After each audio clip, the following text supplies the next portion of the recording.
Hello and welcome. You're watching NewsX and I'm Shivani Singh. Acid attack survivor Shaheen Malik has been denied justice after a 16-year legal battle.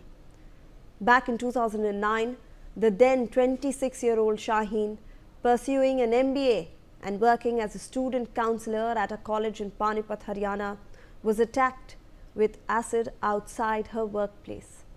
The motive? Alleged professional jealousy and claims of sexual harassment by her boss Jaswinder Singh.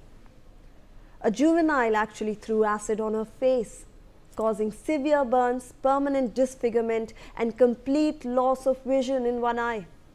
Shaheen has undergone over 25 reconstructive surgeries. 25. The case against the three adults dragged on for years.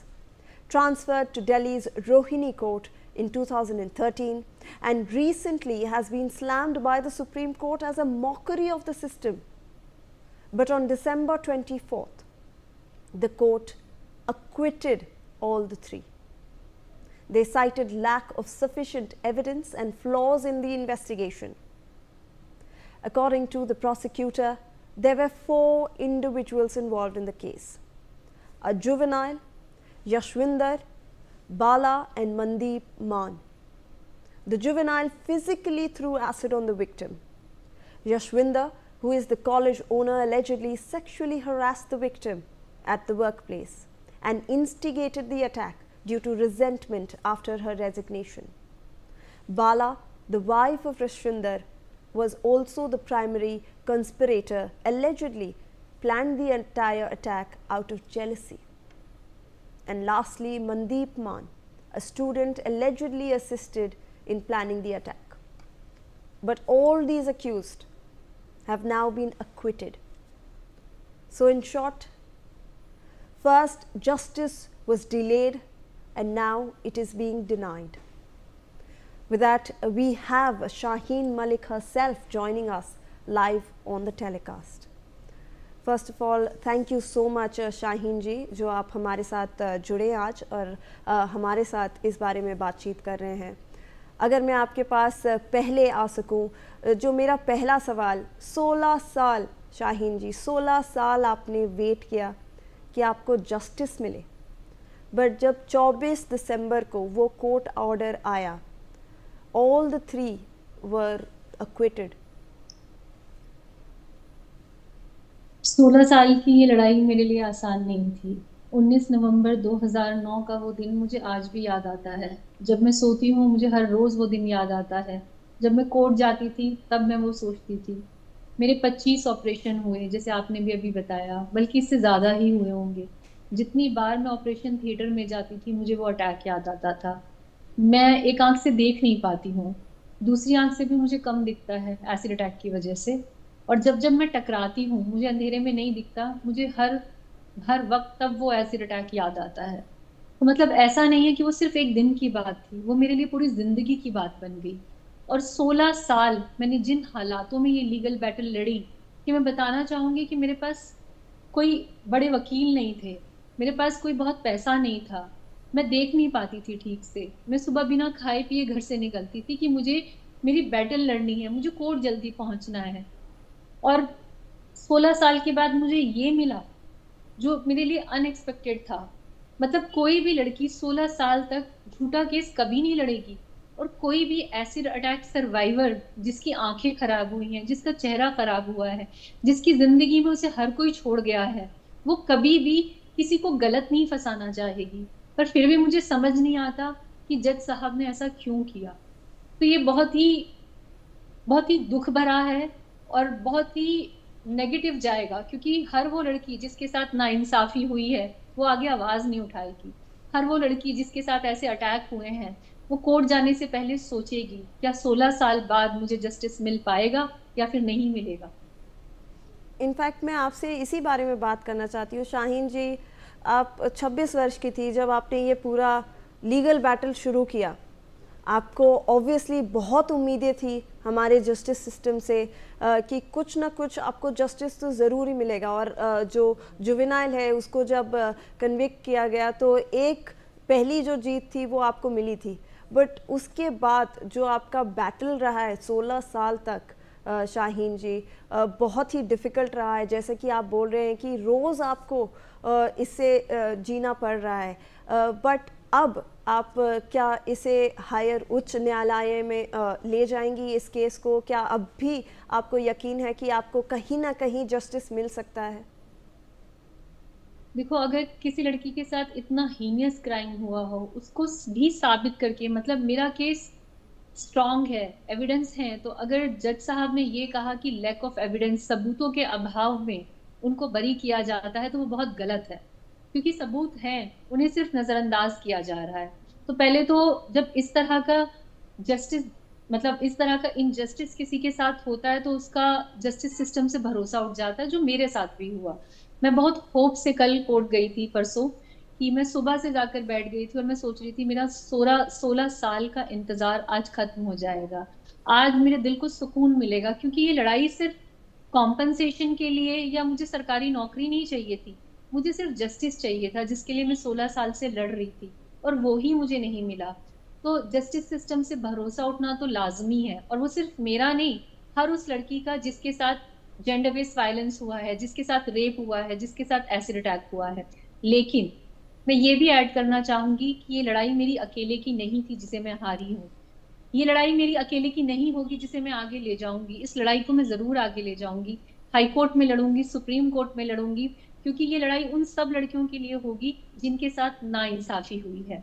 और एक और चीज add करना चाहूंगी इसमें, मैं अपने 20s में थी जब मेरे साथ एसिड अटैक हुआ था। आज मैं अपने 40s में हूँ। नहीं पता हाई कोर्ट सुप्रीम कोर्ट में क्या मैं अपने 60s में होंगी जब मुझे जस्टिस मिलेगा, और ये भी नहीं पता क्या तब भी मिलेगा या नहीं मिलेगा। ये सवाल मेरे सामने है। जी बिल्कुल शाहीन जी, जैसा कि आप कह रहे हैं कि कुछ पता नहीं है कि कितना टाइम लग पाएगा, क्योंकि सुप्रीम कोर्ट ने खुद बोला है कि ये मौकरी है जस्टिस सिस्टम का, इतना जो समय लग रहा है एक केस को हैंडल करने में, और फिर भी आपको जस्टिस नहीं मिल पा रहा है। तो होपफुली जब आगे देखें तो आपकी केस को जल्द से जल्द आपको जस्टिस मिले। बट जब आप इस पर्टिकुलर केस के बारे में बात करते हैं, कोर्ट ने ये साइट किया है और आपने भी अभी बताया कि there was lack of evidence, तो ये जब आप पूरे मामले को देखते हैं शाहीन जी, क्या आपको लगता है कि कहीं ना कहीं कोई पुलिस के तरफ से लापरवाही रही है? क्योंकि लीगल सिस्टम में जो एविडेंस नहीं अगर पेश किया जा रहा है तो कोर्ट को ये डिसीजन देना पड़ा। मैं जज साहब के इस फैसले से असहमत हूँ, क्योंकि 19 नवंबर 2009 को जब मेरे साथ एसिड अटैक हुआ, मैंने 20 तारीख को बता दिया कि मैं उसको पहचान सकती हूँ जिसने एसिड अटैक किया है। एक महीने बाद मैंने एक्यूज जो इसमें बाला है, यशविंदर की वाइफ, उसका मैंने नाम लिया कि ये मेरे साथ उसी ने एसिड अटैक करवाया है, क्योंकि उसको मुझसे जेलसी थी, क्योंकि उसका हस्बैंड मुझे लेकर पॉजिटिव था, जिसकी वजह से उनके बीच झगड़े भी होते थे। तो मैंने तो एक महीने बाद ही बता दिया था, लेकिन फिर भी पुलिस ने डेलिबरेटली 4 साल तक इस केस पर कुछ नहीं किया, जब तक कि डॉक्टर परमिंदर कौर, जो चीफ जुडिशियल मजिस्ट्रेट थी, उन्होंने मेरे केस के बारे में मैंने लेटर लिखा था कॉम्पनसेशन के लिए, तब जब तक कि उन्होंने वो नहीं पढ़ा और इस केस को रीओपन करवाया, और तब जाके 4 साल बाद ये केस रीओपन हुआ। और इसमें एक चीज और बहुत इंपॉर्टेंट है कि इसमें तो उनको खुद थ्रेट मिला, जो जज है। सोचो, जो जज को थ्रेट दे सकते हैं वो मेरे लिए क्या कर सकते थे। और यहाँ जज साहब कह रहे हैं कि मैंने उसी टाइम आवाज क्यों नहीं उठाई जब मेरे साथ सेक्सुअल हैरेसमेंट हो रही थी, जब मैंने वहां से शहर क्यों नहीं छोड़ा, मैंने किसी को बताया क्यों नहीं। जब वो लोग एक जज के साथ ऐसा कर सकते हैं, वो मेरे साथ क्या कर सकते थे। मैं बहुत डरी हुई थी, मैं अकेली थी, मेरे साथ कोई सपोर्ट सिस्टम नहीं था, मैं कहाँ जाती, उनका शहर था, मेरी कौन सुनता वहां पर। ये सारी चीजें मैंने जज साहब को बताई थी, लेकिन उसके बाद भी जज साहब ने इन सारी चीजों को नजरअंदाज कर दिया। और मुझे ऐसा लगता है कि जज साहब हर वो एक वर्ड ढूंढ रहे थे कि किस तरह से वो उन लोगों को बरी कर सकते हैं। जी बिल्कुल शाहीन जी, तो जब आप ये पूरे केस को देखते हैं, क्या आपको लगता है कि सिस्टम में कुछ चेंजेस लाने चाहिए? क्योंकि आपके केस को देख के बहुत सारे, जैसे कि आप कह रहे हैं, जो सर्वाइवर्स हैं उनके लिए ये बहुत बड़ी दिक्कत आती है। वो देखती हैं कि 16 साल तक आपने लड़ा ये लीगल बैटल और तब भी आपको जस्टिस नहीं मिला, तो आपको क्या लगता है कि सिस्टम में, पुलिस सिस्टम में प्रोसिक्यूशन की तरफ से भी कोई चेंजेस आने चाहिए ताकि इस टाइप के केस जो कि हमारे पास सारे एविडेंस हैं, आप सामने बता रही हैं जो भी केसेस हैं सॉल्व है, तो इस टाइप के केसेस में जस्टिस जल्द से जल्द मिला जाए? मुझे लगता है कि बहुत सारे चेंजेस लाने की जरूरत है। अगर इसी तरह की हमारी जुडिशरी रहेगी तो कभी क्राइम नहीं रुक सकते, फिर एसिड अटैक होंगे, फिर रेप होंगे, क्योंकि जुडिशरी बहुत इनसेंसिटिव है। उनकी ट्रेनिंग होनी चाहिए, और उस हर ट्रेनिंग में जो रेप के लिए हो रही है या एसिड अटैक के लिए हो रही है, उन सर्वाइवर्स को खुद शामिल किया जाए और वो ट्रेन करें जजेस को। शायद तब उनकी सोच में कुछ बदलाव आ सके।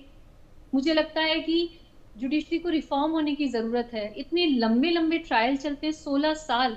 अगर मुझे पता होता कि 16 साल बाद भी मुझे जस्टिस नहीं मिलेगा, क्या मैं हिम्मत कर पाती अपना केस लड़ने की? नहीं कर पाती। मैं तो फिर भी एक एक्टिविस्ट हूँ, काम करती हूँ, जानती हूँ कानून के बारे में। आज मेरे पास रिसोर्सेज है, मेरे पास वकील है, लेकिन उन लड़कियों का सोचो जिनके पास कोई भी नहीं है, क्योंकि वो एक बहुत ही इकोनॉमिकल वीकर सेक्शन से आती हैं। किस तरह वो अपना केस 16 साल लड़ेंगी? किस तरह वो अपना इलाज कराएंगी या केस लड़ेंगी? कोई फैमिली में सपोर्ट नहीं करता उनको। वो कहाँ जाएंगी? क्योंकि न्याय तो यहाँ मिलेगा नहीं। तो उनके सामने सिर्फ एक ही ऑप्शन रह जाता है, जो अक्सर बहुत सारे केसेस में होता है।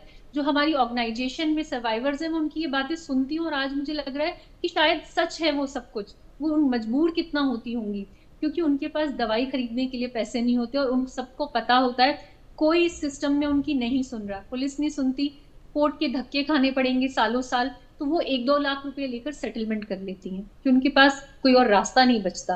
तो मुझे लगता है अगर ऐसा ही होता रहा हमारी जुडिशरी में, तो ये एक पैटर्न बन जाएगा और इसी तरह से सेटलमेंट होंगी। कोई न्याय के लिए नहीं आएगा, क्योंकि यहाँ न्याय मिलता नहीं है। मुझे लगता है न्याय बिकता है। शाहीन जी, जब हम ये देखते हैं और आप भी बात बता रही हैं हमें कि आप इस फील्ड में भी काम कर रही हैं, आप सर्वाइवर्स से भी मिलती हैं जिनके सिमिलर स्टोरीज़ हैं, तो जब आप जस्टिस को अब डिफ़ाइन करती हैं, अब आप कह रही हैं कि आप you are in your 40s, age a 20-year-old आपने देखा कि आप उम्मीद के साथ आई थी कि आपको जस्टिस मिलेगा। अब जस्टिस सिस्टम आपको कैसा लग रहा है, और जो सर्वाइवर्स हैं ऐसे ही अटैक्स के, उनको आप क्या मैसेज देना चाहती हैं? बिल्कुल, जब ये लड़ाई शुरू की थी मैं अपने 20s में थी। मैं आज भी याद करती हूँ तो मेरी आंखें भर आती हैं कि मैंने तब किस उम्मीद के साथ ये लड़ाई शुरू की थी। और जो मुझे लगता है कि ऐसा होना चाहिए कि फास्ट ट्रैक कोर्ट्स हो, 6 महीने में जजमेंट आ जाए। कितनी सेंसिटिविटी के साथ इस तरह के जजेस इन केसेस को हैंडल करें जिनकी स्पेशल ट्रेनिंग हो, और वो सेंसिटिविटी के साथ हैंडल करें। यहाँ तो सारी चीजें मुझ पर ही डाल दी गई कि मैंने उस टाइम पर अलार्म रेस क्यों नहीं किया। हालांकि मेरे केस में जो फोर्थ एक्यूज है उसको कन्विक्शन हो गया था जुवेनाइल जस्टिस बोर्ड से 1 साल के बाद ही, और उनके कजन, उनके रिश्तेदार ही तो हैं ये सारे एडल्ट एक्यूज। फिर भी अगर मुझे जस्टिस नहीं मिला, इन सारे सबूतों को नजरअंदाज किया गया, तो जिनके केस वीक है वो तो क्या ही करेंगे, जहां पर पुलिस कुछ करती ही नहीं है। अब अगर दूसरी लड़कियों की बात करूं, जो लड़कियां मेरी ऑर्गेनाइजेशन से एसोसिएटेड हैं, जो मुझे देख रही हैं, सुन रही हैं, मेरे सामने भी ना क्वेश्चन मार्क है कि मैं उनको क्या सलाह दूं कि तुम अपनी लीगल बैटल लड़ो, या फिर तुम्हें जो स्टार्टिंग में पैसा सेटलमेंट ऑफर होती है वो कर लो। मुझे समझ नहीं आ रहा है मैं उनको क्या कहूं। मुझे भी समझने के लिए टाइम चाहिए, लेकिन क्योंकि मैं हार नहीं मानी हूं और मैं उन लोगों को कभी जीतने नहीं दूंगी जिन्होंने मेरे साथ ऐसा किया है, तो मैं अपनी लड़ाई हाई कोर्ट, सुप्रीम कोर्ट और आखिरी दम तक लड़ूंगी। जी बिल्कुल शाहीन जी, आपने 16 साल अपने प्राइम के इस लीगल बैटल को दिए हैं, और हमें उम्मीद है बिल्कुल कि जब आप उच्च न्यायालय जाए तो आपको जस्टिस मिले, जो कि अभी तक लग रहा है कि जस्टिस डिनाइड है इस पूरे केस में। But before I let you go, any last words that you want to tell the people who are watching the telecast right now, Shaheen ji? इसमें एक इशू तो ये भी, आप बिलीव नहीं करेंगे, अभी तक तो मुझे जजमेंट की कॉपी भी नहीं मिली है। और वो क्यों नहीं मिल रही है मुझे नहीं पता। आज थर्ड डे है। इससे अलग मैं ये कहूंगी, जितने भी लोग मुझे देख रहे हैं, मुझे सुन रहे हैं, मैं ये लड़ाई आज जरूर हारी हूं, लेकिन मैं अपने आप को हारा हुआ महसूस नहीं कर रही हूँ। क्योंकि मैं ये लड़ाई आगे भी लड़ूंगी, और ये लड़ाई उस हर लड़की के लिए जिसके साथ नाइंसाफी हुई है। अब ये मेरी पर्सनल लड़ाई नहीं है, तो इसलिए ये लड़ाई मैं लड़ूंगी, और मुझे आप सबका सपोर्ट चाहिए इस लड़ाई में। जी बिल्कुल शाहीन जी, पूरी इंडिया आपके साथ है and hopefully we see your case being delivered justice going forward. Thank you so much for joining us on the broadcast and talking to us about this entire case. Thank you so much. All right, we are shifting focus now to some international news that's coming in.